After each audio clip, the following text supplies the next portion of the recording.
who are you? I'm John. And John, who'd you have beside you? I have Steve beside me.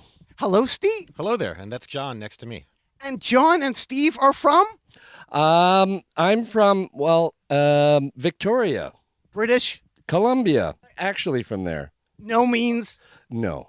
And we also have Mud? Honey. So we have Mudhoney and Nomeansno together. Yes, at last. Yes. And speaking of Canada, I would like to ask you the importance of this single right here, DOA, The Prisoner. The Prisoner. This That's is my it. favorite song of theirs. That's my favorite DOA song. This is the gateway drug right here. This is the gateway drug. How was 1979, UVic Commons block. My brother drags me to the show, and, I never looked back. And you, Steve, something better change. How about the single, though? DOA was one of the first punk bands I saw, and I was thinking about it on my way up here. I might have seen DOA more than any of the real first-generation punk bands, because they came to Seattle all the time. Yeah. So something better, About us. and something better change. And then we think of, more DOA. And I have a gift for you, John, some DOA beer. Oh, yeah. DOA. Now, what can you say about DOA beer? Because I know you have your own beer. Yes, well, you know what? I have not had it before, so this is going to be a first for me. What do you think about beer? Mudhoney loves beer. Mudhoney has a beer. Mudhoney has a beer, but more importantly, we also have a Riesling white wine. Tell us more. We were known to drink beer, as was DOA, I think, before us. So what do you think, though? Like the all-grain brewing with Johnny Hansen. What do you think about DOA beer? Like, what do you think? Well, let's open it up and find out. But how does your beer, you think, taste? How does this beer taste? How do you think John's beer would taste, Steve? Like British Columbia? Lager. Oh, it would taste like a lager. And, of course, Johnny Hansen's Punk Rauch beer. That's what I thought. You could indulge in both of them together. So that's a gift for you, some DOA beer. That's awesome. So we're here with Steve. and John? John is from Victoria. I like to say Victoria. Yeah. I don't mind saying Victoria. And Steve is from Seattle. I'd like to say Seattle. That's as true as John being from Victoria. Now, this is very, very, very important for you, isn't it, Steve? This right here. Could you explain this poster right here to the people? This is the show I was telling you about. That's it. This is the show my mom didn't let me go to in 1980.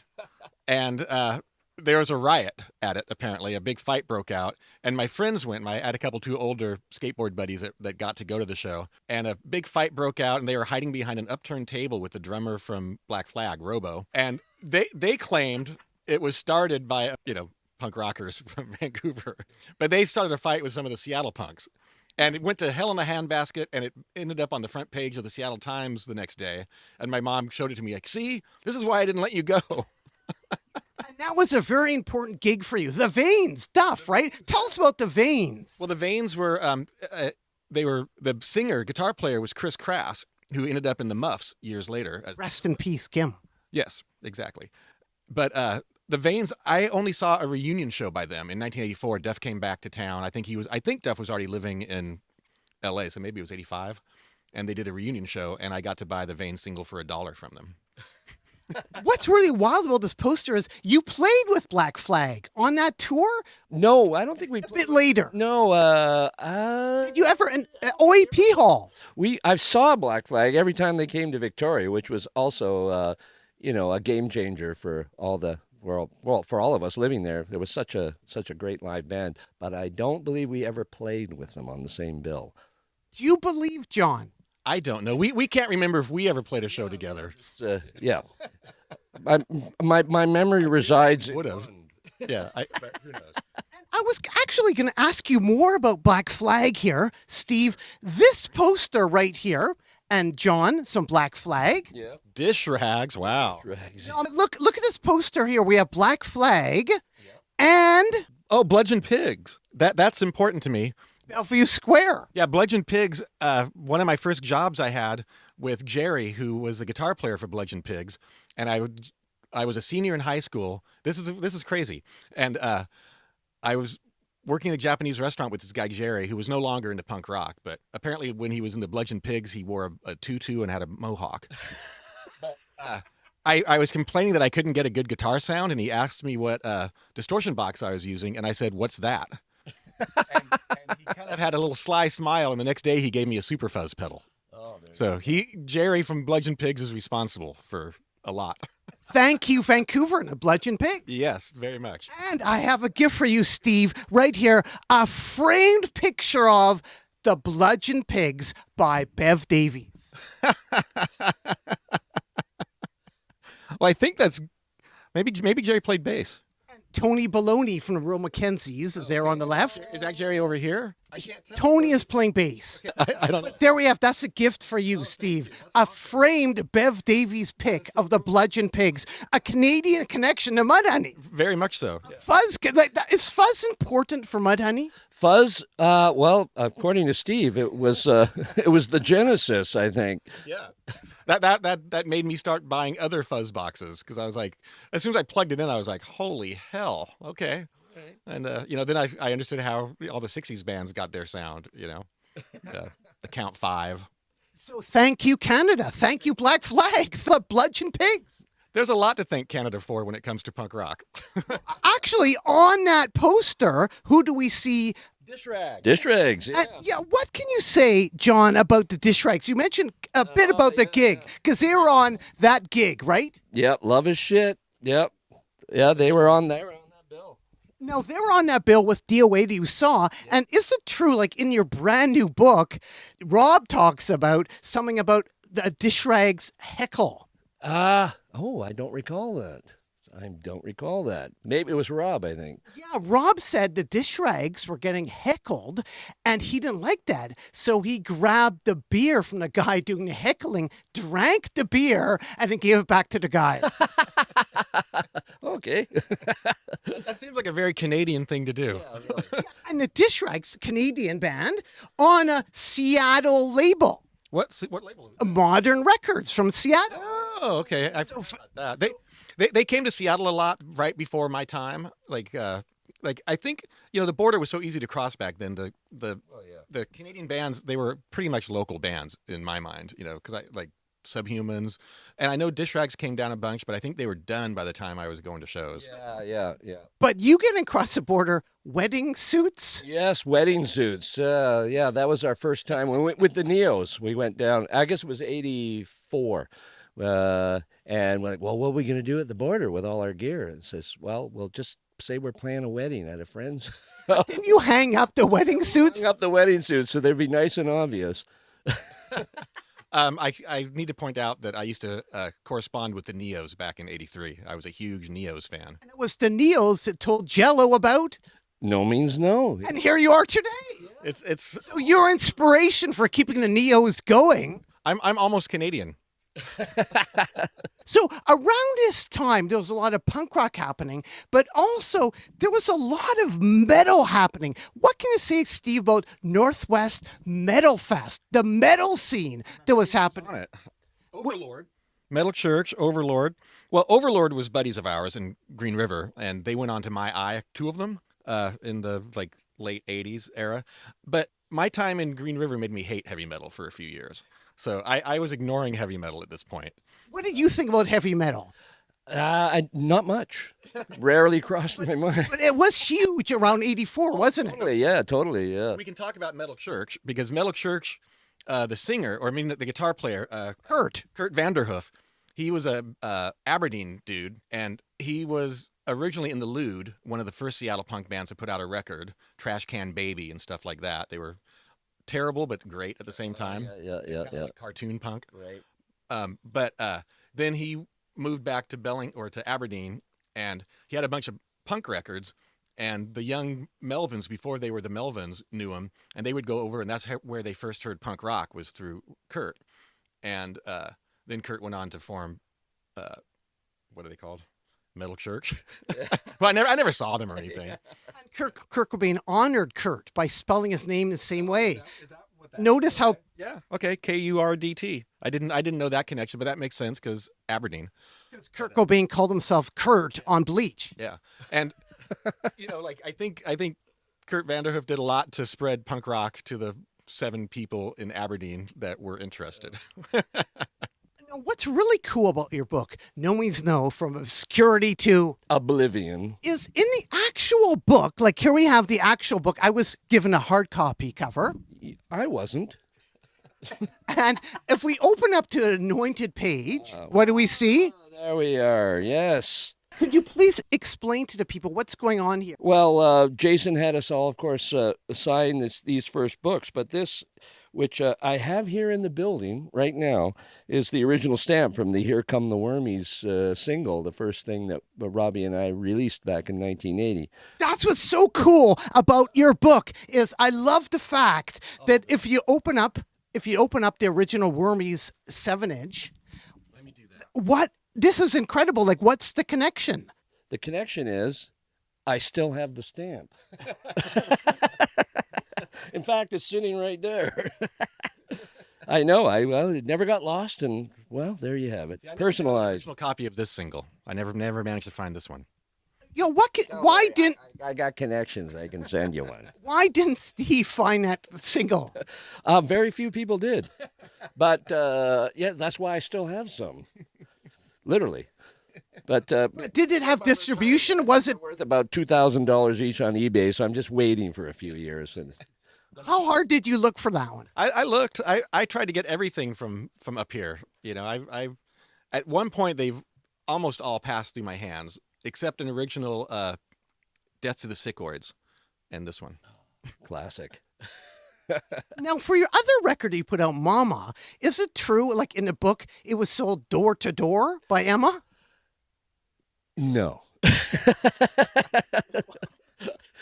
Well, I wasn't there if she was, but no, it was not sold door to door by Emily. I love that idea, a Nomeansno record being sold door to door. Yeah, I don't think that would work out very well. Have you heard that before? Punk record being sold door to door? No. No, that's news to me. When did you first hear of Nomeansno? I first saw them. My memory is I saw them as a 3-piece. John thinks it was half a set of a 2-piece. Half a set as a 2-piece, and then their guitar player came out and did the other half. But I only remember the 2-piece part because I remember thinking that was really cool. He was drunk. I was too young to be drunk. But I went out and bought Mama as soon as that came out. Yes. I bought that. When did you first hear of Mudhoney or Green River? Green River. We were discussing that today and yesterday, thinking, did Mudhoney and Nomeansno ever share a bill at some point? We can't remember, but I'm pretty sure Green River and Nomeansno played at some point, and we weren't certain if Steve was in the band at that point. But they were, we were down. Chris Washington and Vancouver, Seattle, Vancouver was like, as Steve was saying, one's the other's backyard, and. So the Mudhoney, we saw posters all the time, often played the same venues, and but yeah, I'm not sure if we ever played a show together. Yeah. We couldn't find any evidence online of us playing a show together. So. But here you are today. Yeah, I know. Mud Ride. No, from Obscurity to Oblivion. We're playing a show together right now. Yeah. And actually, this is made possible by, maybe if you could come over here, please. Jason, come over here. Sure. Hi. Could you explain what is going on here? What is going on here? I don't know. Could you introduce who we have? Well, this is Steve Turner from Mudhoney, Hi. and this gentleman here is John Wright of Nomeansno. Ostensively, yes. And who is this? This is Jason. I'm Lamb. not sure where we found him out on the street. Actually, he was really wanted to come in and say hi, so we thought, "Oh, come on in. We're doing this interview." Just I would like to clear something up. You did play with Black Flag. You opened for them in Victoria at the OAP Hall. Yeah, the OAP Hall in, I think, 84, 85. And Emily did sell Mama door to door. Yes. No, It was like delivering food, and she would bring a copy of Mama along. Like in Victoria? So I need to clear up some things here, Nardwuar, In the book. It's in the book. Jason, you are here because of Martin. My son? Thank you, Martin. Thank you, Martin. Yeah. The jazz band. I thought he was here because of me, like technically, biologically. Could you please explain, like, why Steve and John together? Thank you, Martin. Thank you, Martin. Martin's my son. Thank you, Martin. My son is in a jazz band in high school, and his buddy Samuel Samuel's dad is Adam Tepedlin, who lives in Victoria, and Adam helped write Steve's memoirs. Yeah, Mudhoney. yeah. Adam's my co-author on my book, Mudhoney. Very strange little connection there. So I met Adam through that. Adam said, "Hey, I do this book with Steve. You did this book with John, and Nomeansno. We should get together and hang out, join forces." So Adam wanted me to come up and do something in Victoria because that's where he lives, and this seemed to be like a perfect, way to do it. Where, it would be kind of fun and a good crowd, because the Nomeansno book is getting a good crowd last night. I'll tell you what. Mm-hmm. Yeah, and hopefully again. And we had a good ferry ride. We're having fun. It's great. How did Jason find out about all your friends and follow up on everything? Because everything is in the book. Oh, Jason has spies everywhere. I've got people. How did he win you over to give your friends lists out? Well, it was Scott Henderson actually that he got. You know Scotty? Scott Henderson? Shovelhead. Yeah, absolutely. And so he approached Scott and said, "Hey, do you think the fellows would mind if I was to do a book?" And he just wanted to do this, and Scott got a hold of me and said, "Hey, Jason Lamb," which I knew because he'd interviewed us before, being the journalist and stand-up comic that he is, and Scott said, "Well, if anybody's going to do it, Jason will do a good job." And so, yeah, go for it. I owe Scott everything. I should probably give him some money or something, actually, to be honest at this point. Yeah, Scott's awesome. Zip gun. Zip gun. Yeah. What's amazing is like the book has everything in it. Like you talk about the infamous scientists, and then you show a poster from a high school gig with them. The lunch hour gig at Reynolds High in Victoria. That's right. Andy Kerr and the infamous scientists. Yeah. Have you checked out the book at all, Steve? I haven't yet. I just got my copy last night. It's like a history of the Victoria punk rock scene, the early chapters. That's what I was going for. I hope it comes across, because I think the early Victoria punk scene, even though in a worldview we were a little later than everybody else, I think the early Victoria punk scene is hugely important. I mean, Nomeansno, Neos, Dayglow Abortions, infamous scientists, the list goes on. Right? Yeah. House of Commons. I love the fact that, like, in the book, it reveals some guy got a job because he was wearing a Nomeansno shirt. Pizza guy down in Portland. Oh, that guy. Yeah. Like, could you explain that? Like, he got a job because he was wearing your T-shirt. Well, you'd have to read the book. I just read it myself. I had no idea. And doot doo loot doo. Doo. In the late 1980s and 1990s, I went into Fallout Records in Seattle, and I started talking to Janet behind the counter about mud, Honey. and she gave me your phone number. God dang it. That was amazing. Yeah, we got some stories about that. Like you called the number, and our drummer Dan Peters answered the phone and was a little freaked out by you. It was like, okay, some weird guy from Vancouver called us and wants us to come up there and play. His name's Nardwuar. And you called a couple more times, and I sent you a video too. you sent us a video to woo us. It's Nardwuar, the human serviette here, coming at you from Vancouver, British Columbia, Canada. And well, I'm coming at you saying, you guys are a great group. If you're in Canada, Vancouver, BC, that is, where you've played before, I organize a lot of all-ages gigs. So what I'm proposing here right now to you, I hate to sort of say this, is that would you like to come up ever and play Vancouver, BC, Canada, an all-ages gig? Touch me, I'm sick! I mean, Mudhoney! And coming up to Vancouver, BC, Canada, and playing a fun gig for me, Nardwuar. I'm also DJ at a radio station too, but anyways, I'm just a kid, 22, sober, and nowhere. Touch me, I'm sick! Nonsense. Here you go is some wild West Coast culture for you, Mudhoney, in hopes that you'll come up here and play a gig and possibly contribute a track. Why? Because I'm begging you.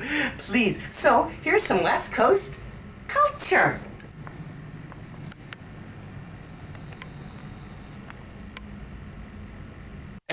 But you also, when you would call, you'd say, okay, if you're going to call me, don't ask for Nardwuar. My name's John. My mom doesn't know I'm Nardwuar. Boom.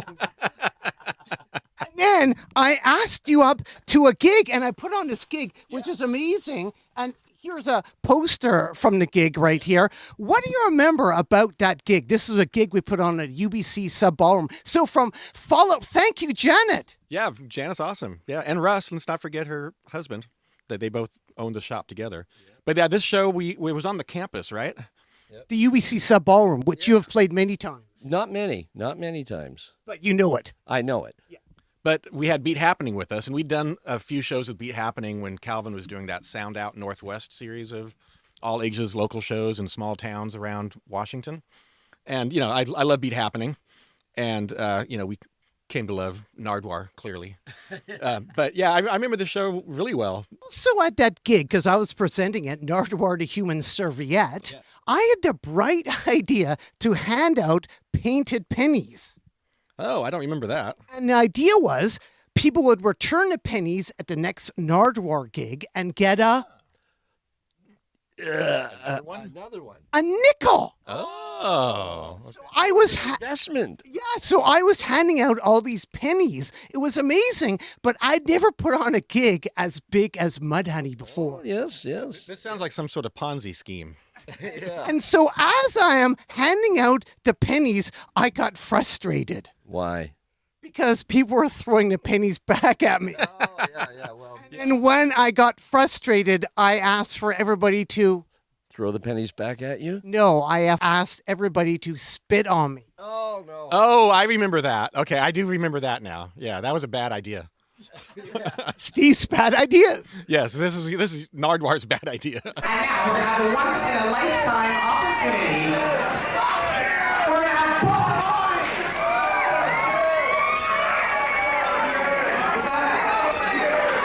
Is that really worth an awful lot?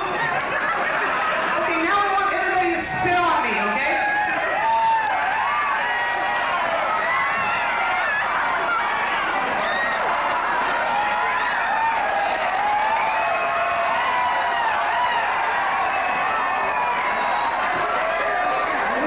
Shit on him, not spit on him. Thank you very much. It wasn't a bad idea. Like I was trying to get people to like return to another Nardwuar gig, but people weren't understanding because the gig was so big. But for giving out videos, I actually sent you, John, a video. This John, what does it say on there? Nardwuar, Nardwuar on TV. right at the top. Nardwuar, the Human Serviette, presents a fun bribe gift for Nomeansno. Oh, my God. So I sent this to you, and you actually watched the video. And why do I have the video if you watched the video? Seems weird. Did I Did you- send it back? Because at one time you lived with Carolyn Mark, and it was inherited by Carolyn Mark. Oh. And she gave it to Randy Amata, and now I got a return. That's who stole it. So there is the video that I gave No Means No. And what's really amazing is that both of you guys came together eventually to be on this compilation record that I put out. Oh, yeah. Remember, Nardwuar the Human Serviette presents Clam Chowder and Ice versus Big Macs and Bombers, a Canada-USA Battle of the Bands. And if we turn it over, Canada versus USA, who do we have leading off for Canada? Nomeansno. Doing Doing the Hanson Brothers song. You Little Creep. And we have Mudhoney doing Fuzzbuster. Which is most likely an instrumental with a lot of fuzz guitar. But still, that's amazing. Thank you so much for giving me these songs, like from VHS tapes, Janet, and it looked colored vinyl too. So I remember this, but I'd forgotten until now. What do you remember? What do you remember about this, Steve? This record? I remember thinking it was really good when it came out. Like it was a fairly diverse, cool. I love compilation records. You know, the Mummies are on it. I mean, come on. The Muffs? Yeah, and you did another one that I was playing in the Fallouts at the time. That I think I was playing in the Fallouts at the time that we did a song for you. Exactly. This record right here, the Teenage Zit Rock Angst record, where you did the song Oi Canada. Yeah, that was made up on the spot, pretty much. I think. You came up with the riff. Oh, I don't know. Nardwuar Records. Is there a third one? I think it's called Busy Doing Nothing from 2012. Oh, okay, that's later. I was trying to think of where. Oh God, my mom's on Channel 10 on 1989. It was the first one. Okay, where did Mudhoney do the "We Hate the Bloody Queen"? Where did that come out? Jack from Lance Rock Records. Oh, okay, got it. Okay, I couldn't remember where that. The name of the record was called Oh Canada, which No Means No covered. Yes, the Subhumans. The 7-inch. Yeah, exactly. which I'd never heard that song before. It was totally rare at that time. Really? Yeah. They covered it. Nice. It was on Ally. Yeah, we made up a song called Oi Canada. Oi, Canada. Yeah, right. That was with Dave and the Fallouts. David the Fallouts. Another Fallouts record that I'm on. There I am on the cover. Wow, you've Yeah. gained weight. Yeah, a little bit. And you were playing bass in the Fallouts. Yeah, I played And you met Dave at a Derelict gig, and you were wearing a Sham 69 pin. a patch. I had a Sham 69 patch on my jacket. Yeah. I don't remember exactly where I met him, but I basically tried to convince him to let me join his band because their original bass player had left and moved to Alaska, and I loved the Fallouts. I was like, I could probably play bass. I'd never touched a bass before, but I was like, how hard could it be? And it's very hard actually. But he thought I was just drunk and wouldn't remember it. But I called him the next day, and he's like, "Oh, he's serious." Right. Did you get in the band? I got in the band. I put out their records. I tuned his guitar. He used my guitar amp. I drove all their crap to the gigs. Oh, that's why they got you in the band. Yeah, I had a station wagon. Right. He's got a car. He's in. The Neos were recorded by Rob Wright. They were the first one, or maybe it was the second one. Now I can't remember. But yes, they lived. Steve Bailey lived very close, around the block, really, from where we were. And we had the 4-track, the TAC 4-track, reel to reel, which was the state of the art home recording at that time. And we even had a mixer that you could record in stereo. And so he dragged it all over to their basement and recorded. I think it was the first one. End all discrimination. Yes, I think that's the one Robbie did. House of Commons from Victoria. House of Commons. Yeah. And if we turn it over, Rob. Rob Production? Yes. Wow. What can you say about House of Commons? Well, he had a sad ending, and they were a really awesome band. They were a really awesome band. And part of record. this, they were. I missed this one. Again, the Victoria punk scene produced a lot of excellent music, a lot of excellent bands, and everyone had their own style and sound. It wasn't like everyone was trying to be someone else. And I of course, haven't seen any of these fellas. Well, he's not with us anymore for a long, long time. And they told Laurie about Nomeansno. Is that how Laurie found out? Yeah. Thank you, House of Commons. Oh, thank you, House of Commons. Thank you to Neos. 100%, yeah. Thanks to the Dayglows. What a Dayglow was the first punk band from Victoria? Well, when there was Xenon X band. You explain Xenon X? First punk band? I don't know. That certainly, yeah, if not the first, one of the first, for sure. I mean, it was kind of, things bubble up and lots of people start getting involved in doing things at the same time. But yeah, they were the Xenon X band, I remember, in 1979. So they had to be, definitely one of the first. Do you have any Dayglows? I have their first 12-inch. Out of the womb? Yeah. They're great. Yeah. They're like, to me, they were kind of the Canadian Angry Samoans. Well, if you ask me, they're kind of like on the vanguard, like the Neos. Like the Neos are totally on the vanguard of hardcore, like 1-minute songs played as fast as humanly possible, and Dayglows were doing the metal punk, like long before I recognized it as being lots of other bands. There probably were other bands, English bands, kind of doing the metal punk thing, but they were one of the first and did it so well. Agreed. Steve, down in Seattle, I was curious, what was going on in this picture right here, cover of the Rocket? Well, there's a cover of the Rocket magazine. That was a monthly magazine back then that, featured a lot of local music. They covered other stuff too. Co-author Adam was editor. Yes. Adam was the editor for it for a number of years. But obviously, we're doing a little bit of a Nirvana. Yeah. We all have matching Mudhoney shorts on. That's important. And we were getting signed to Reprise Records around this time. So it was kind of about that. What year's that? March 1992. Kurt loved punk, didn't he?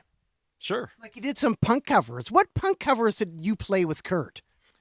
He would, if he was around, he always wanted to do The Money Will Roll Right In by Fang with us.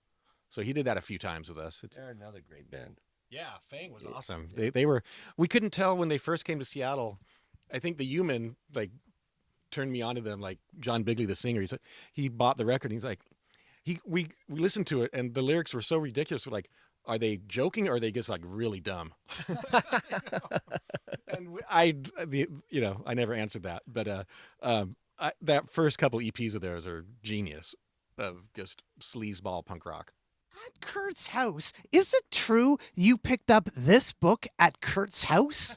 Yes, that is true. Could you please explain to the people what's going on here? Okay, well, it was after Kurt had died, and I went over to visit Courtney at her request, and she sent a car to get me. Like, I didn't have a choice. Right. but I was sitting around, and she went off and did whatever she was doing at the time, and I was sitting in this big living room alone there was a bodyguard not far away, and I was just sitting and there's a bunch of books on a shelf and a bunch of records, so I was just kind of like flipping through records and books, and I saw this and I was looking through it, and she came back into the room a little while later, and she goes, "Oh, do you want that? Someone gave that to Kurt." So I said, "Yes, I want this," because I'd never seen it before, and I realized, it's a pretty solid discography of Canadian punk. I think there's a few things missing, I'm sure, that have showed up in the later years, but I realized that it didn't have the 7-inch that came with it originally. So when I was in Japan, I bought a second copy of it that had the 7-inch in it, and then I sold this one on eBay. That's kind of amazing. Like, if all the stuff in Kurt's house that you could take, you took the book of Canadian punk rock. Yeah, that's all I wanted. I think Steve's offered some gold records. Yeah, when Kurt was still alive, like, we went and visited Kurt and Courtney they were living in a rental house in LA at the time, and he had all these gold records lined up against a wall, and he asked us if we wanted one, and I said no, because I didn't want to carry it back home on the plane, because Kurt said, like, "Yeah, I'm just going to go out in the backyard and shoot holes through them," but I didn't take one, which I regret not taking that. Everyone else did. Deal. Oh my God. Wow. And this is a really cool Obscure. from Victoria Yes. Yes. on Al and his car records. Oh yeah. The Pink Steel record was reissued on Jason Flower, Jason Flower, yeah. Supreme Echo. Yeah. There you go.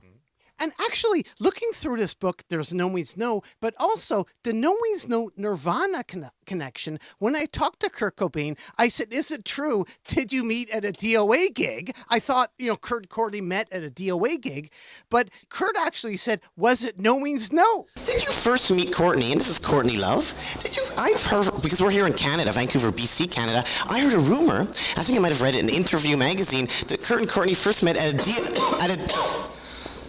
Stop, that's right. Did you first meet at a DOA gig in Portland, Oregon? Mm-hmm. So there is really a Canadian connection there. Wasn't it Nomeansno?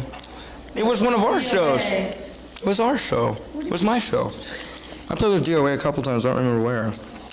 But was that so? A Canadian connection, a Canadian band, has something to do with Kurt and Courtney? Yes. I don't remember which show it was. I was too drunk. Me too. Yeah. Jason sent me that. He sent me the clip of you interviewing them, and somebody had told me years ago. Yeah, I think Courtney and Kurt met at a DOA Nomeansno show, like a show we had played with them. And then, your interview goes, "Oh, yeah, it was DOA, or maybe it was Nomeansno." So perhaps it was both. Did you play many gigs? It might have been in Portland or Seattle. Yeah. I mean, we played a whole number of gigs with DOA, lots of them. I've definitely seen that band more than any other band in my life, that's for sure. And always great. Going to play again with them, actually. I think on May 11th coming up, we're going to do a show at the Commodore with them, with Dead Bob. And we were down there a bunch of times, so it wouldn't be surprising if it was a DOA Nomeansno bill. I mean, they were there tons themselves, but there you have it. I thought it was really cool. Like, Kurt Cobain mentioned Nomeansno. I did not prompt him. Yeah, well, there you go. This it was a very not incestuous scene, but the Seattle, Vancouver. I mean, we were talking about this too. It's like I said before, one's in the other's backyard, and back in the '80s, it was just so much easier to do stuff. So everyone heard of everyone, basically. The 80s were amazing for music in that way. It was just very, very vibrant. Yeah, definitely. The mid to late 80s underground North American music scene, kind of post-hardcore, was great. A lot of weird bands trying to figure out what to do. after hardcore. That's how I kind of describe it. Like, well, you can't go any faster, so what are you going to do? And all these different bands had a very, very different approaches to how to solve the riddle of getting out of hardcore. Yeah, right. We painted ourselves into a corner. What do we do? There was also the artwork. What can you say about this artwork that you did, John? I loved it. Yeah, there's fear, anger, hatred, betrayal. I love that. That was God. I think I drew that in grade 10. I think it's like 1978, and I was in an art class, so that's what I drew. And then we decided to make this into the album cover. I added this to what I already had drawn, and we just added that. I added that for the EP. Is this the original of it, or is this a print of it? No, it's been on my wall since. It's the insert. Okay. Okay, gotcha. You probably have it too. I don't have an original. I have the reissue of that record. And then This is us being cheeky, of course, as we always like to be. We got like the fun graphic with the guy injecting himself with some substance was a little disturbing, and some people were like, oh, what are you doing? It was a lot of hand draw. In fact, I love the inserts. yeah. No, this is awesome stuff. Awesome to see you again. But when I was doing, because I got the new project, Dead Bob, that I'm doing, and released the album earlier last year in April. And I was trying to think of a cover and what I was going to call myself. And my friend who was playing bass with me, Colin McRae from Pigment Vehicle, who is my neighbor basically up in London right now. And he was like, well, you got to draw it. You got to draw it. You got to draw it like you drew all those other stuff back in the day. That's what everyone wants to see. They want hand draw the damn thing. So that's what I did in that album cover. It's the same pen and ink. That's all I ever really got to in art.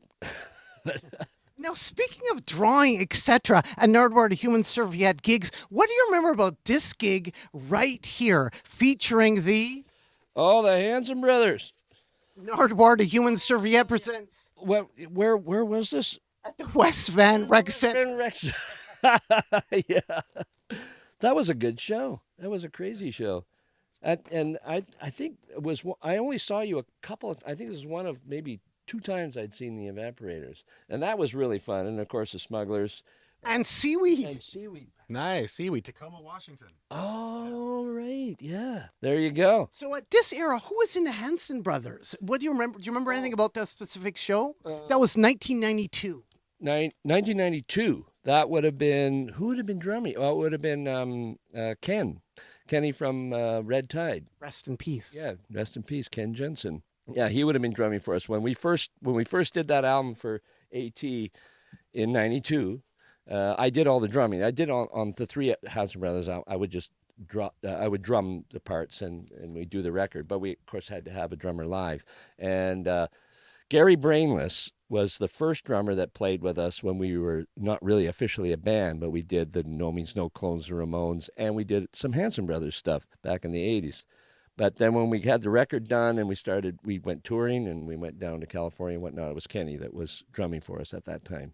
And he is on the picture that Ford Beard drew for the first Hanson Brothers albums, the first Hanson Brothers album, Gross Misconduct. So the cartoon, that's Kenny on drums. What can you tell Steve about this picture right here? What's going on here in this picture? You're being accosted by, is that Jeff Hanson? The Hanson Brothers. The real Hanson Brothers, yeah.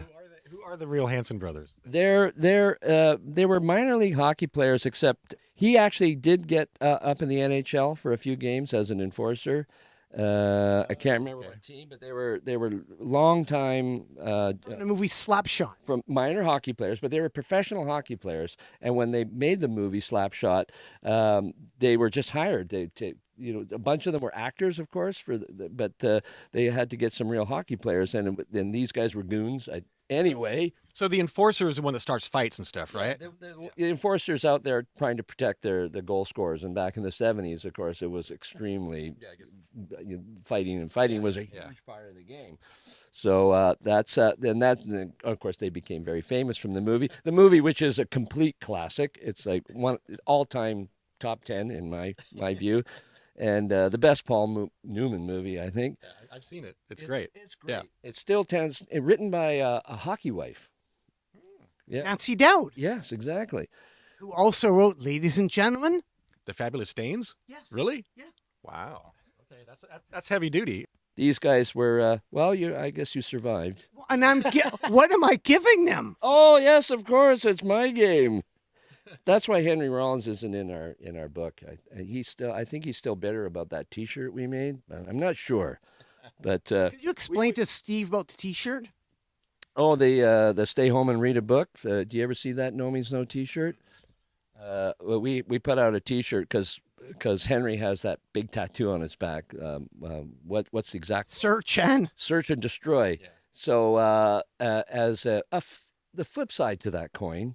And it was like part animal, part machine, on a Rollins shirt too, or on his body. I don't know. I think it says that somewhere on his body. I think. Yeah, I think so. So we put our T-shirt says all Nomeansno all human. And on the back, it's the same image, but stay home and read a book. Well, I've heard somebody did the party animal party machine take off on part animal part machine too. I don't know who did that. But this, of course, you know what that is taken from. We were talking about that today, which is a great album. And Henry does an awesome job on that album. And but all the Hanson Brothers albums, of course, had to take the piss a little bit out of some classic punk rock. Hey, Henry's got a pretty good sense of humor, so I think he's like, Yeah. I'm just teasing. Of course, again, don't come and beat me up. And winding up, I was also curious because I mentioned earlier this band right here, Infamous Scientists. Yes, and I'm not actually on this record. And but curiously enough, could you explain Rob Wright? Again, I think we had a studio going. That must have been it. Yeah, there you go. That TAC 4-track was very busy. Obviously, single. I have that one. Yep. And later on, you joined the band. And later on, I joined the band, and we did the 12-inch single. There's 2 7-inch records by them, right? Maybe, yes. Well, actually, you can find out in that book, right? We can just check. Refer to the Bible, because I don't remember anything. But I was curious, so for your recording, though, John, the stuff that you put out in Nomeansno, this cassette right here, Random Thought. That must have been Tom Holliston. Now, one 12-inch, one 7-inch of Infamous Scientists. And if we open it up, we see Burn and Love Thing. Oh. Like demos or the early stuff. Ooh. Oh, yeah. There's Ken, of course, with Red Tide. Burn. Which ended up on, didn't that get on Mr. Right, Mr. Wrong? I was curious, when was this recorded? It says 1981. Yep. But was that before? It was probably recorded. I think it was recorded in 81. Yeah. And we also have Love Thing from 85, a different version. That would have been a demo that we had done before we recorded the album, which was released. The Sex Man came out on Psyche Records in Canada in 85. So I think that this is... I'd have to listen to it. I don't know if it's the studio version or we always demoed our songs, so it could have been an early recording of it. But yep, 85. That sounds right to me. What can you explain about the Judgment Night soundtrack? Well, this was a interesting early 90s. What year is this? Like 93 or something, somewhere in there. Well, Sir Mix-a-Lot is a Seattle legend, beloved character. Posse's on Broadway. I mean, my posse's on Broadway. Here, speaking of, no, he was just a legendary, character in the Seattle music scene. He was from Burien, I think, like super nerdy guy. His favorite band was Kraftwerk. I remember reading, great. And we were supposed to do a song for this soundtrack with somebody else who maybe it was Funk Dubious we were supposed to do it with, and they got stuck at the Canadian border for drugs. Somehow we got Sir Mix-a-Lot to do it. I don't know if it was management, kind of record label kind of thing, because we didn't know him. But it was a really fun couple of days with Sir Mix-a-Lot. And you did the song Freak Mama? We did the song Freak Mama. This is right after Baby Got Back, and it's a bit derivative of that song, but I had a couple riffs, to put together, and he came into our practice room and with a handheld digital recorder, recorded what the riffs were, what the ideas were, went home, and a couple days later he came back and he had it fully arranged, the song. And he did it, he cut it live with us in the studio. He was in the room and telling us when to change from riff 1 to riff 2, you know, live. I mean, it was incredible. We were like very impressed with Sir Mix-a-Lot's talents, you know, because he arranged the thing, and then, you know, I don't know if I probably wasn't there for the mixing, but you know, it was great. But there's some lines that are very similar to Baby Got Back in it. Rick Rubin, he recommended Chuck Biscuits for Danzig? Oh, yeah. And I guess he was in Danzig for quite a while, wasn't he? So when you played with Danzig, was there any Chuck Biscuits? No, I think when we played, the only show we played with Danzig was with DOA, and I can't remember. I don't think Chuck was there. At least I don't recall. That was in New York City. We were actually on the bill, to be perfectly honest. We didn't play that show. We were on the tour, joined up with DOA, and they had a big show in New York City. What about yourself? We played one show with Danzig early on in Seattle, and I don't remember if Chuck Biscuit was there either. I mean, you know, we knew him from both DOA and Black Flag, and you know, I wasn't a big fan of Danzig at the time. I love the Misfits now, but even that I was kind of a late comer to the Misfits even. The Danzig first record I appreciate because so many younger people have told me that was kind of their gateway record into underground music, because it was, you know, played on MTV a lot and stuff like that. So I get kudos to that. You know, there's a generation that loves Danzig. Also, you were given a lot of money for the singles soundtrack, weren't you? Not a lot. To record. We were, you know, the soundtrack game in the 90s was good to us. Yeah. You know, we would get, you know, $20,000 advanced and spend $600 recording a song and keep the rest of the money. It was great. We did it, you know, we got on several soundtracks of, you know, questionable movies. Oh, yeah. And which movies? Run, Shithead Run? Well, that's what destroyed our soundtrack career. That was for the movie With Honors, forgettable movie, but they sent us a clip of the opening scene of the movie, and it was the guy the star of it. Help me out with his name. He was the guy that played Tarzan or something in movies. You know, he was actually from Seattle or Spokane and studied art and stuff in Seattle. Big, huge star. But anyway, they showed us this scene of a movie, the opening scene, and he was a jock running through the snowy Harvard campus, you know, training, you know, like in sweats and stuff. It was very Rocky-esque. Right. And they had a song, the EMF song, "You're Unbelievable Baby," holding the place for the song. They wanted something really anthemic and, you know, alternative. And we wanted to do this instrumental that we thought was really great and would work really well for it, but they wanted something with vocals. So we came up with the really, really smart idea of writing the worst lyrics we could think of and putting it over the song. So Mark did this because he's the guy that writes all the lyrics, but he's very clever. So it was now a song called "Run Shithead Run." And we thought that they would hear that and not choose to use the instrumental instead. Oh, yeah. Instead, they just got absolutely livid with us. And the publicist for the movie literally said to our record label guy, "They will never have another song in a Hollywood movie for the rest of their career." And it's true. They brought you down. We brought ourselves down, but it's a great song. There you go. John, I was wondering, Snakefinger and Nomeansno. We played 2 nights with him at the Savoy, with the distinction of one night someone was stabbed. I remember that. And then I think we played with him one other time. It was through Laurie Mercer that we were playing with him, and he was great because we were huge Residents fans, always were, and a lot of this weird kind of persona that Nomeansno had. The anonymity, the kind of being obsequious all the time. I don't know if that's the right word, but that was really inspired by Residents and the way they approached their public image, shall we say. We weren't quite the art band that they were, but we loved them. And in the book, one thing Andy was saying, which was true, it's like we'd be listening to mixtapes all the time, But eventually there'd be some point on a long drive that we just had to listen to Tales of Two Cities and Mark of the Mole, like from beginning to end. We were huge fans, so playing with Snakefinger was a really that was fun. Yeah, I got to see Snakefinger once up in Seattle, and I wasn't that familiar with it, but I knew it was pretty great what I was seeing. Yeah, no, he was a great guitar player. It's just his style, his thing. Now, your book, Steve, is called Mud Ride. You were in Mudhoney, but you, John, had a mud bath with Bjork?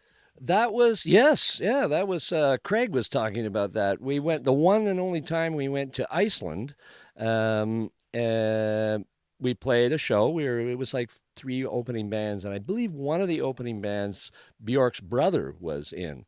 And we were joking on the plane, of course, oh, we're going to play Iceland. I wonder if Bjork's going to be at the show. And so we're there, and Craig is mixing, and who but Bjork comes up and just doesn't talk to him, I don't think, but just standing there while he's like, oh, this is, okay, how cliche is this? You know, we're in Iceland and there's Bjork at the show. No offense to Bjork. And then we had a day off. So, you know, and they had arranged for us to go out to the Blue Lagoon, which is really simply this silicon-filled effluent pool from a power plant. That's what it is. You know, the photos, the power plant is usually never in the photos, but literally you're beside a massive power plant and you're lying in the effluent. That's what it is. But it was lovely. Right, we've been there. We went to Iceland once and went there, and like you could float up to a bar. I remember that too. Yeah, totally. And who shows up as well while we're there? Bjork's there. So we're like lying around in silicone laced mud in the blue. Steve, I wanted to ask you about this band right here, the Dehumanizers. Dehumanizers. Kill Lou Guzzo. Lou Guzzo. Lou Guzzo was a fairly right-wing TV announcer that really had it in for, you know, music and kids. Oh, yeah. Didn't like any of that stuff. So Dehumanizers were like sort of like that same kind of crossover metal punky kind of stuff, you know. They weren't from Seattle. They were up north. They were like, I don't know, Mount Vernon or something. I'm probably wrong. Sorry, Dehumanizers. Yeah. But Mort, the bass and vocals, he went on to the Monomen. Oh, yeah. And sadly passed away a few years back. Yeah. But this is quite the classic of Seattle punk rock. I noticed the Humanizers played the Rat's Nest in Victoria. Loads of people played the Rat's Nest. I don't think I saw them, but I might have. You know, what can you say about the Rat's Nest? They had a barrier there. It's a house with a barrier. Yeah, you're basically in the basement, and it's a basement show, which it comes around full circle. Now, lots of musicians are out playing house shows, basement shows, and the Rat's Nest was, loads of bands came through. But one of the best Rat's Nest stories is, of course, we rehearsed there as well, and we prepared a lot of, for instance, 0+2 and Wrong and that kind of era, 89. We rehearsed and we're all friends and played shows there. And then we went off to Europe for the first time. Nomeansno got a tour over in Europe in the spring of 1988. And we went to Berlin, and Berlin was still the wall. You had to travel through East Germany to get there, and we were there for almost a week, maybe. Played a couple of shows, and one of them was in East Berlin, and you had to go over the wall, not go over the wall literally, but you had to go through the border, and of course you couldn't be a musician at all. And there was another German band, a Berliner band, that was also on the bill. So we just went over as tourists, and the show was in the afternoon. It had to be it was in the basement of a church. We didn't have to walk very far, and the alternative scene, these sort of underground events, they would take place in churches because that's somewhere where the cops weren't comfortable going. So you could do things in there and get away with it. Although later found out a story about one of the persons put on that show, but. So we get there and we set up to play. They've got these rudimentary instruments for us. Rob had a bass with, no tuning pegs and no amp. Just the bass plugged into the PA. Nice. I had this very rudimentary drum set with mismatched drumsticks, but this is what the best they could come up with. This is what they could provide for us, right? And Andy he just had a guitar and no amp. And he's like, oh my God, but thank God one of the German German guitar players smuggled in a fuzz pedal. Yay. It all comes back to the fun. Yay. Back to the fuzz, so at least Andy could go through a distortion box and play it. So, I mean, the performance was pretty whatever. We did the best we could, and there was like maybe 50, 60 people there who were, of course, like, this is amazing, kind of thing. Just be not just us, but because it was something happening. It was an underground punk show. And but before the show played, we had some snacks, and they had some beer, and they had some snacks for us. And they put up posters in the green room, and they would just put them up, I guess, for our benefit and for their own enjoyment. And we look up, and there's DRI at the Rat's Nest, a poster. It was like, and we're like, that's where we practice. Like literally right now, that's where we're practicing. What is this doing up on the wall in an East German Catholic church in the basement? It was insane.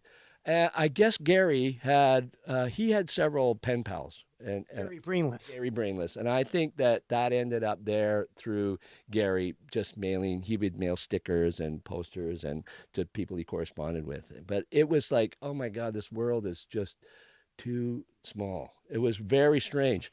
And the story goes on. To end that story, years later, in 94, we were playing, I think it was 94, in Roskilde. No, it was in Fusion Festival even later, like around the 2000s or something. And there was this guy wants to talk to you, wants to give you some money. What, really?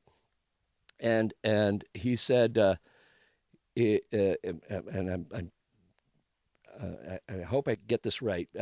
We had to, when we crossed over to play that show in Berlin, we all had to pay 5 Deutschmarks. That was the visa cost to be a tourist to come in. And he came up and he gave us all €5, and he said, our government had no right to charge you any money to come in to our country. That was completely wrong, and I want to give you your money back. And it was like, okay.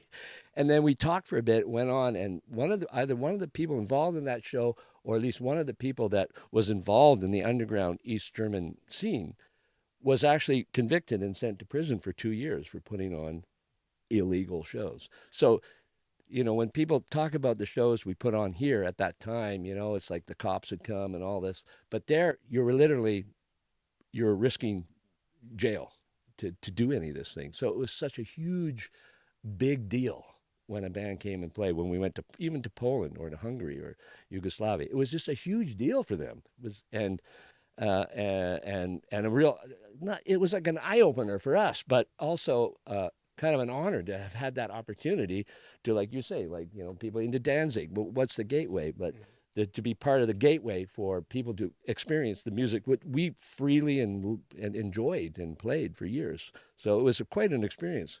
What about you, Steve, playing behind the Iron Curtain, Mudhoney? We only played a couple times in Berlin before the wall came down. We played there in the fall of '88. We were flown there for a musical festival. So that was in West Berlin at the time. We never actually played in Eastern Europe before the wall came down, before things changed in '89. We went to East Berlin visiting right a few months, I think, after the wall came down, and we're hanging out with these punks and musicians that were squatting an old police building, Eastern Berlin police, and they were battling the locals. Like, it was kind of like, I described it as Mad Max, because they had to fortify this police building with barbed wire and stuff, and they had a gate that would open and close, because at night the local East Berlin skinhead thugs that weren't happy about the wall coming down would attack them and throw Molotov cocktails at them and stuff. And my point of view, because there was a couple Americans that we knew vaguely that were living there, I was like, I would move. Yeah, right. This is a fight I don't want to fight. It's this crazy cross migration. It's like so many Eastern Berliners who rushed to go to the West, because it's like, the land of milk and honey. And then all the West Berliners, the squatters, and all rushing into the East, because empty buildings and we can live for free. Yep. And it was just like, boop. And then everyone got all completely disillusioned. But it was this really odd time. We were there also, in '88, by the time we got back in '89, the wall had only recently come down a few months before we were there. it was still all kind of the same, but the city was just a really weird place for a good decade, and then slowly it's just now become another large German city. You can't tell the difference between the East and West anymore. Except where they've kept the memorial part of the wall and whatnot. But for those next 5-10 years, you could still like, okay, I'm in the East. You knew when you had crossed the old line. There's still some of that stern architecture, some of those very, proletariat looking buildings, Good old Russian architecture. Yeah, exactly. Right across from the sub ballroom is CITR radio. Yeah. Very important college radio to Nomeansno. CITR, self-pity. Oh my God, yes, they were the reason you guys and CITR were gave us all this hype with that self-pity on the that cassette release, and it was high rotation. So that was our gateway into Vancouver. It meant something. College radio, airplay, because it was hard to get on the radio. Impossible, wasn't it? Yeah, exactly. Of course, everything's changed with social media and stuff now, but that was it. That was how punk rock and alternative music got out to an audience. And I was told also that maybe you can confirm this, yes or no, that in college radio is still pretty important down in the United States. So there's still radio stations, and it's still a thing. I think it's less now in Canada. I know CITR. Still strong in Canada. It's good. Yeah, I just did an interview at CITR. What was his name? With Russian Tim? Yes. Yeah. Who I met, and it was great, and it's great that it's still going. But yeah, absolutely, 100%. That was the internet of the 80s. And right across from CITR, as I mentioned to you, is the sub ballroom where you played one of the gigs. Oh yeah. Oh, with SNFU. Yep. I can't remember the gig specifically. We played at several shows with SNFU, but Chai was just, well, Chai. He was like one of the greatest frontmen ever. He was so good. And a band that we played with him actually way later on, in the 2010s, somewhere in there was. They came over and they reunited and came and played some shows in Europe. We ended up playing with them in Holland. And Chai was, he's had his ups and downs with his health, but he was Rest in peace. Rest in peace. But he was doing really well at that time. And again, it was just like they were so good. At that time, or sort of around that time, Johnny Rotten, Mark, Arm, Salami. Yeah, I was not in Green River at this point, but I went to the gig. I actually snuck into this Public Image show with Green River opening at the Paramount Theater. And it was Green River and Malfunction, which, Landry went on to Mother Love Bone and then sadly passed away. But we were all kind of back there and causing trouble. And someone went up and stole some of the Public Image deli platter and wine. Oh, yeah. And we were then tossing some of that deli platter onto their tour bus down below, out the backstage window, and just kind of like, clowning around, like talking in fake Johnny Lydon voice and stuff. And finally, the real voice of Johnny Lydon came down from above and said, "Would you like to be silenced?" And it shut us up. But then Mark, so he did something with the stage. There was like, There's a lazy boy chair. the lazy boy chair that was part of the rider for Johnny Lydon, which we thought was hilarious. This is 1986. We're like, really, a lazy boy chair? But I mean, now I understand it. I'm like, I'll sit in that. Yeah. Well, I suppose.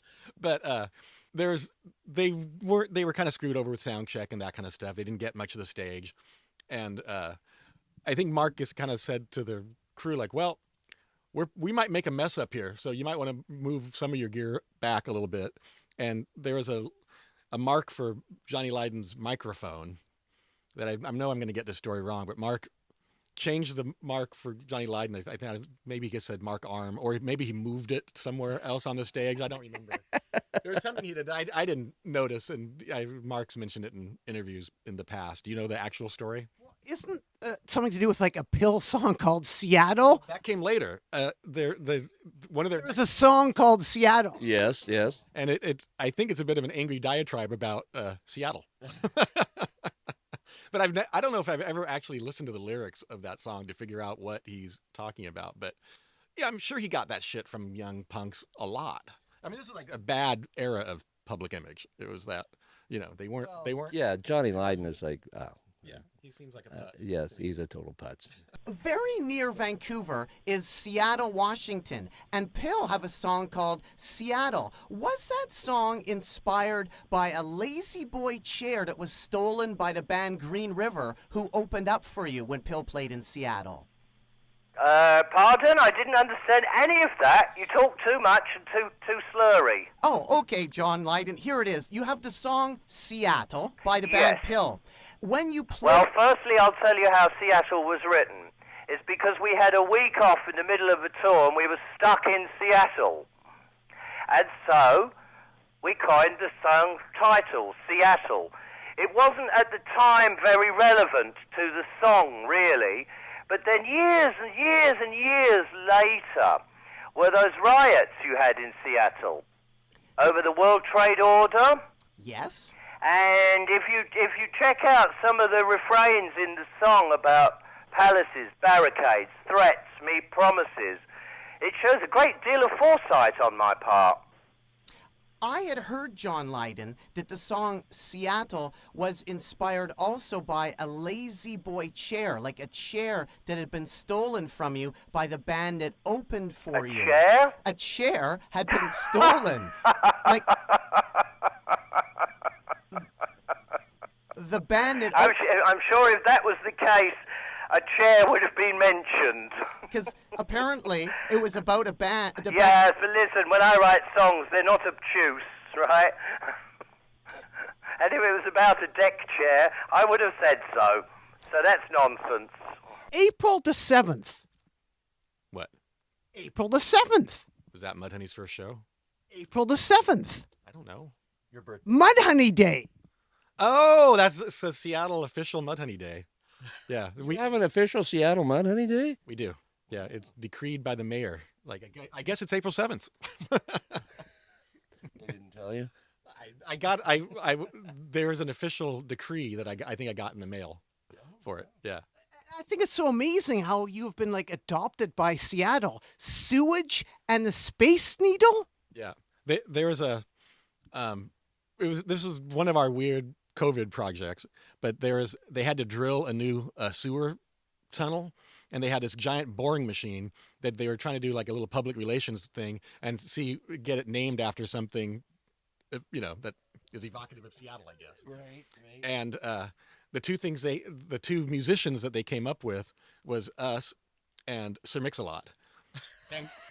And I don't know Sir Mix-a-Lot well, but I'm pretty sure he doesn't want a sewage boring machine named after him. Oh my So God. we took it on us, like Guy in particular, really just grabbed a hold of this and started, promoting it and getting other famous friends like Pearl Jam and stuff to promote it. So, and it was voted on by the public. And we got more votes than Sir Mix-a-Lot. And I think they were going to call it Sir Diggs-a-Lot, which is even worse. Like, Oh, yeah. but we were like, we want a sewage machine named after us. Yeah, what could be better? So we have a sewage boring machine named after us in Seattle. And I was going to ask you because I mentioned there the Space Needle. In this record here, it's actually a guy living at the Space Needle. Could you explain Mudhoney playing at the Space Needle? I didn't. I haven't seen these pictures before. I've seen this record. I guess I never opened it up and looked at it. So they had. What is happening here exactly? Can you explain? Well, he seems to be a strange man naked in a bathtub in the Space Needle. I don't know anything about this. I have to research this before I can answer. But we played on the roof of the Space Needle, 2013 maybe. And some people listen to you downstairs in the bathtub. Really? No, I just was curious. Well, we had to climb up. There's some funny stories. Like we couldn't fit our regular size amps through the hole in the ceiling to get to the roof, so we were playing through kind of smaller amps, and it's pretty high up there. And I had my son Milo with me, and he was 9 years old at the time. And I walked up onto the roof and checked it out. I was like, oh, no way am I letting Milo up here, because he was a very high-strung young man. And I was like, there's no way I'm letting him up on the roof because I won't be able to concentrate at all. I'll just be watching to make sure he's not jumping off the damn thing. Oh my God. So I had in the restaurant part, they had giant screen TVs set up that people could watch down there. But maybe 30 people climbed up there to watch. One notable missing person was Kim Thiel of Soundgarden. He was there and he started walking up. It was just a ladder, like a 2-story ladder to get up through the little hole in the ceiling. He took like 3 or 4 steps up the ladder. He's like, nope, and went back down. Oh my God. What led to this? Why are you on the Space Needle? Sub Pop anniversary. It was Sub Pop's anniversary, the 25th anniversary, something like that, 2013. Like playing the Space Needle, and for us Canadians, Nomeansno, I'm a Canadian, you played a mobile home? A mobile home? Yeah. You may have to refresh my memory on that one. Well, Jason, are you still here? Apparently you did play a mobile home, but it wasn't in Canada, Nardwuar. I think it was in Missouri.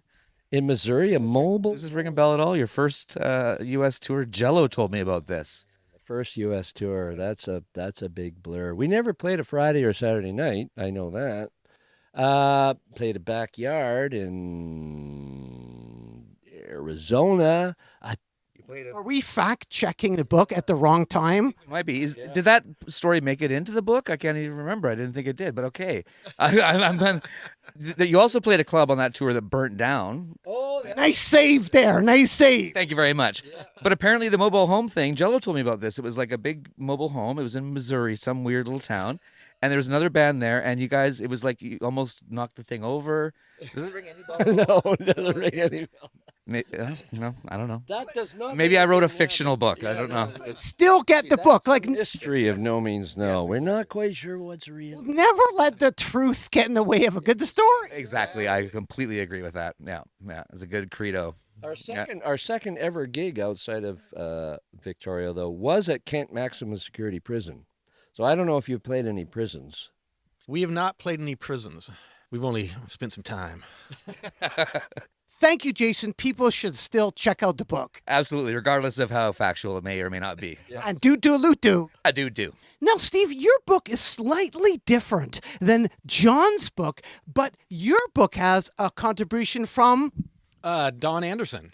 From Backlash? Editor and owner of Backlash and Backfire magazine before Backlash. What can you say about Backlash? Backlash was, this is November 1990 here.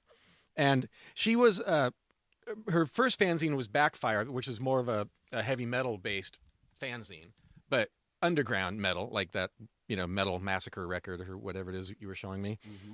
And she was dating Jack Endino, the, famous producer from Seattle for a lot of the grunge stuff. And, she was very open-minded to like punk rock and all that kind of stuff too. And like she was covering it, very early on and like seeing this combining forces in Seattle of the metal scene and the punk scenes to this thing that ended up being called grunge. And she was quite instrumental in it. And I've also often been compared to Bill Nye the Science Guy, I should point out on the cover there. Bill Nye the Science. Oh my Lord! And she helped with your book. And just like Jason helped with John's book. Yeah.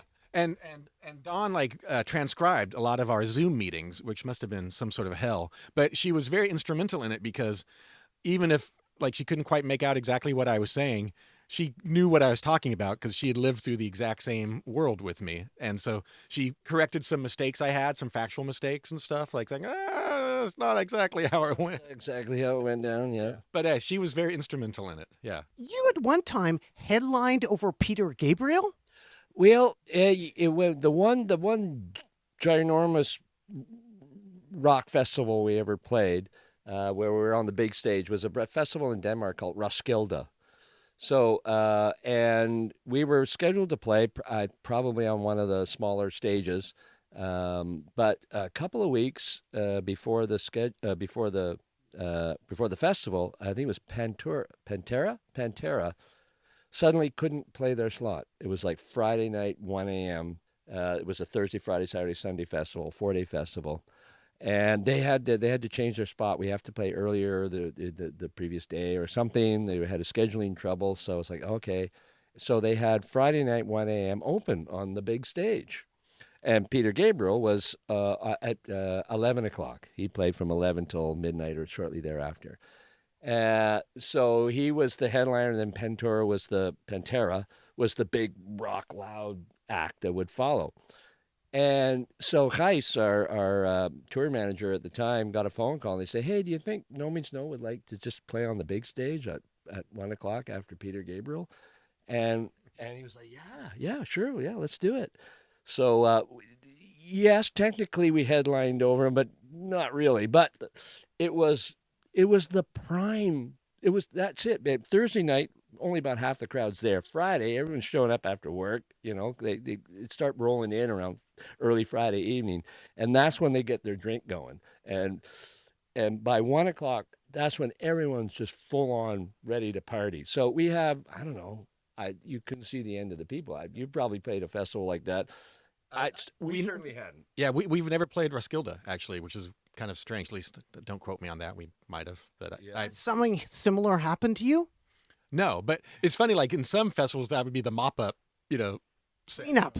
like cleanup after the big artist. But yeah, Friday night, like Saturday, it might be mop up because everyone's like hungover and dead by that point. Well, But the Sunday, everyone's leaving early. yeah, the noon show Sunday or something. That's when you're definitely Couples have broken up already over the weekend, and everyone's leaving. Friday 1 a.m. Everyone's just getting started, right? Because it's all night, and the music goes until the morning, and then you have a little break, and it all starts at noon again.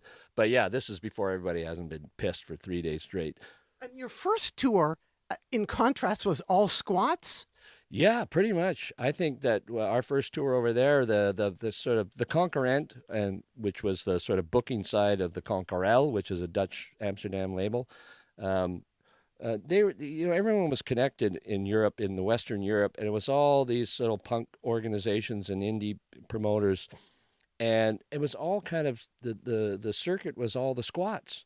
Certainly for kind of our level of band and our type of music, that's where you got shows. And Dolph Hermanstetter was a booker in Germany who he booked us right till we worked from 1988 till 2013. Yeah, so I don't think we played one legit club. Do you know any of the same bookers in Europe? Just curious. We've been talking about that the last couple days, and they were all Dutch. First off, like all of our crew and booking agent was Dutch too. Yeah. But not the same people. But I'm sure they all knew each other. Oh yeah, absolutely. They would have known each other. And most of the Dutch clubs at that era were squats that had been legitimized, sort of, and started getting actual funding from the government to yeah, by the run. 90s, everything was starting to change. Yeah. Yeah. So we only played, as far as I know, one actual legit still squat, and that was Bologna, Italy. What was that like? It was a dirt floor basement in a 1,000-year-old building or something, and we just called it the city of dirty women. Not anything sexual, but all the people that worked there were these beautiful Italian women, literally covered in dirt because they worked in a dirt basement. Oh dear. Yeah. On one tour in the Netherlands, Mark walked off, but then came back. What happened there? Oh, that was one of his more embarrassing shows. It's a funny story though, but we started the day in Hamburg. We were going to open for Sonic Youth. And as I was walking to get into the van, I tripped off a curb and I put my hand out like this, and it ran across a broken radio antenna on a car. And I sliced my hand open like really badly. And I looked down and I was like, oh, I could see bone and stuff. I was like, oh, that's not good. That's like. And I just kind of held it and said, I think we have to go to the hospital. So we went to the hospital, and I got like, 8 stitches right here. And it was for holding a guitar pick. It was not a good spot. Not a good spot. And so I had this big bandage on my hand, and we were still driving to the Netherlands to maybe play the show, but I wasn't sure if I could. And the other guys in the van, not me, because I was so freaked out about my hand, and I think I was on some pain meds, they started drinking, I think, vodka in the van, and they were hammered by the time we got to the show. And I decided that we could do it, but I had to sit down and play, because I was like, I can do it, but I can't stand up and do it. I need a little higher like this. Yeah. I can hold a pick at least, and keep the bandage away from the guitar. And Mark was pretty drunk, and we were playing, and he was upset. and the crowd wasn't doing what he wanted to do because it was the Dutch crowd of 1990, and they were a fairly relaxed crowd at the time. Yeah. Dutch crowd. Dutch crowds are relaxed, lovely, but very relaxed. Loving every minute of it. Yeah. Yeah. And so he got really mad and like kind of threw down the guitar and microphone and walked off the stage, thinking we'd all follow him. But we didn't know what he was doing. So we just kind of stayed there and kept kind of riffing on E. Yeah. Kind of like looking around. I was just sitting there going like, ah. And Marcus kind of sheepishly walked back onto the stage and picked up his guitar, and we played the next song. Yeah. It's a legendary, funny show of ours. Oh, yeah, the Dutch audience. Yeah, the Dutch audience. That's like you're playing away, and it's like, and everyone's like, you might have a couple people in the front. Yeah. And then you stop. It's like, wow! You start playing. It's just that they're totally paying attention and totally loving it. But you go to Germany and they're like flying off the stage, and they're falling in England and well, in Canada, the States, you're just used to this kind of craziness. But when those first few tours in Holland, it's just this very staid, very I don't know how to describe it. They're totally enjoying it, and we would get 3 encores. But it's like, come on, you can move. We described it as they were stoned. Yeah, right, probably just fucking stoned out of their minds. I don't know. Yeah, I don't know. And lastly here, Steve, I want to ask you about this picture right here. This from New Review of Records, one of my favorite ever. Could you explain what's going on here? Well, that's Mark Arm and Iggy Pop. Iggy Pop obviously was an inspiration for both Mark Arm and all of Mudhoney. Right. First time Mark Arm met Iggy Pop, he had to hide in the bathroom for a while before coming out to meet him. He was freaked out. Oh, no. We did a bunch of shows with Iggy Pop in Australia for the Big Day Outs in 1993, like this big festival with... Yeah. It was the best tour lineup. Like, I still think about it. I'm going, wow, that was amazing. It was Iggy Pop, Nick Cave, Sonic Youth, the Beasts of Bourbon, us, the Hard-Ons with Jerry A from Poison Ideas singing.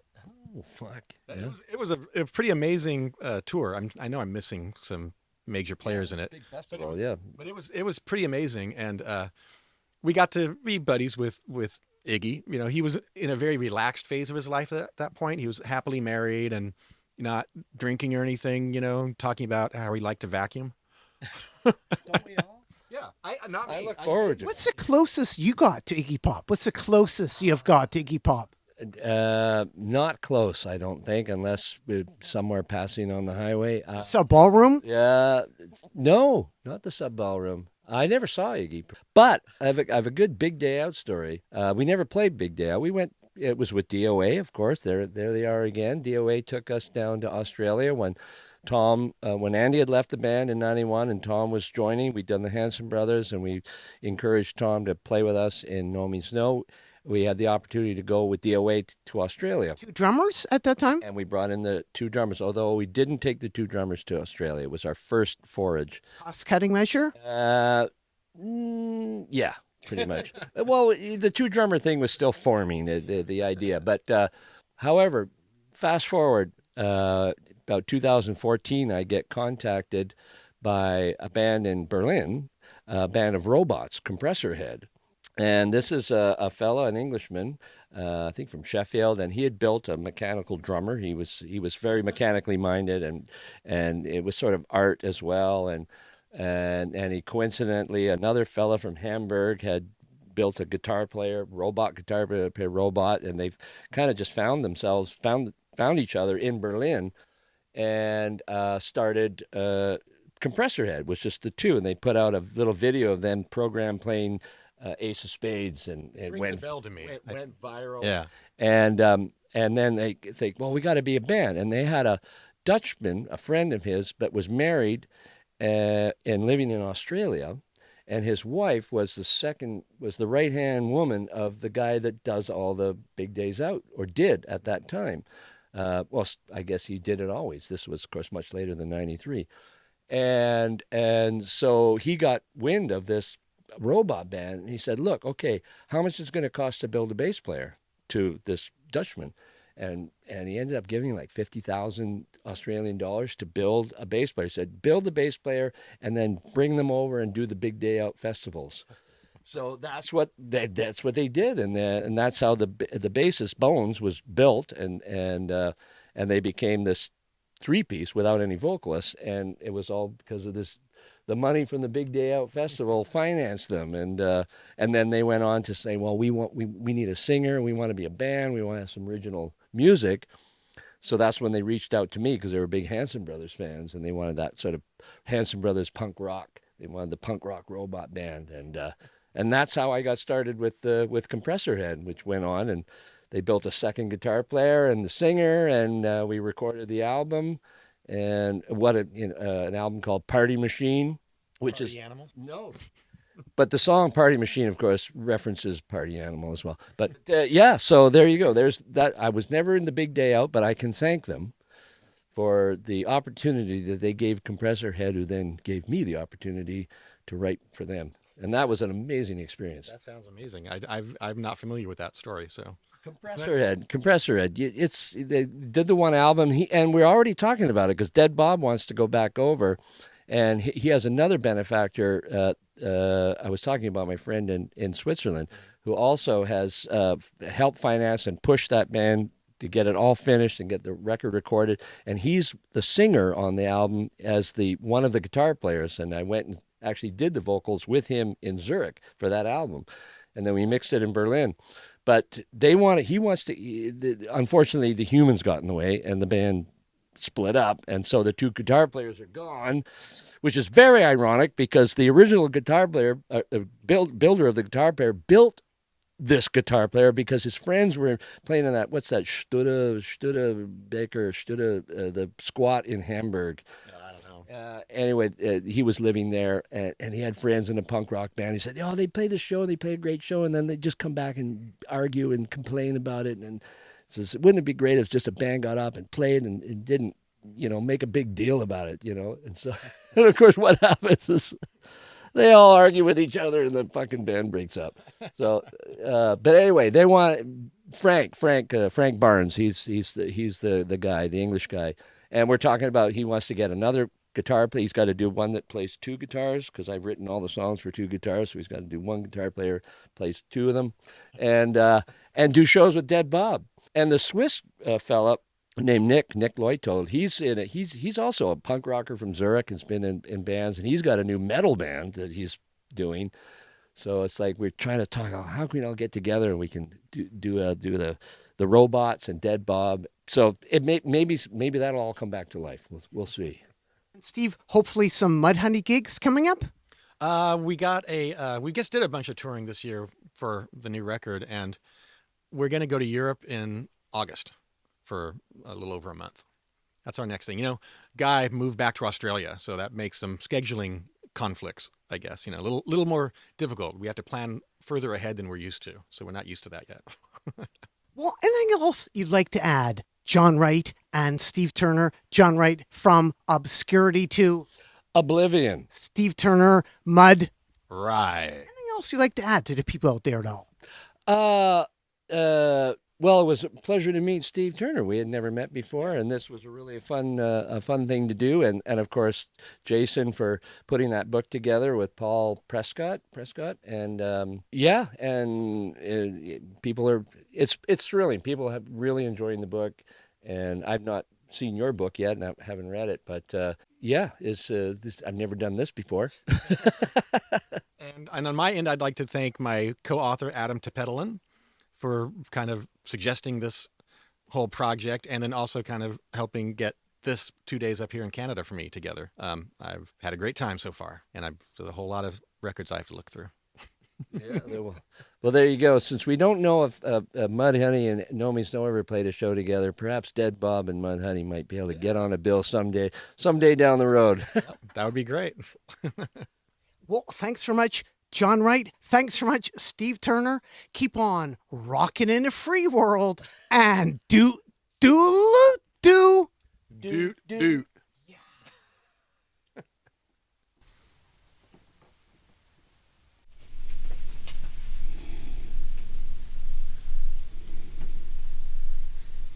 Can we breathe now? No. Not until Nardwuar says we can. Credits are rolling.